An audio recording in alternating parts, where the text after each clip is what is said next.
வணக்கம். என்ன நடந்தாலும் சரி, மகாபாகியம் இவர்களை பின்தொடர்ந்து வரும். உங்கள் பெயர், நட்சத்திரம் மற்றும் ராசியை கமெண்டில் பதிவு செய்யுங்கள். தினசரி தாந்திரிக பூஜையில் இலவசமாக தங்களை உள்படுத்திக் கொள்ள நீங்கள் சேனலுக்கு சப்ஸ்கிரைப் செய்யவும். மேலும் ஃபேஸ்புக் மற்றும் இன்ஸ்டாகிராமில் எங்களை பின்தொடருங்கள்.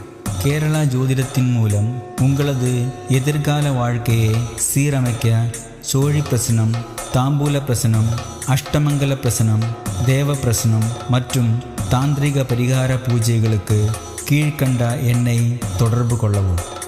நட்சத்திரங்கள்: அஸ்வினி, பரணி, கார்த்திகா, புனர்பூசம், பூசம், ஆயில்யம், மகம், பூரம், உத்திரம், விசாகம், அனுஷம், எட்டை, உத்திராடம், திருவோணம், அவிட்டம், புரட்டாதி, உத்திரட்டாதி, ரேவதி.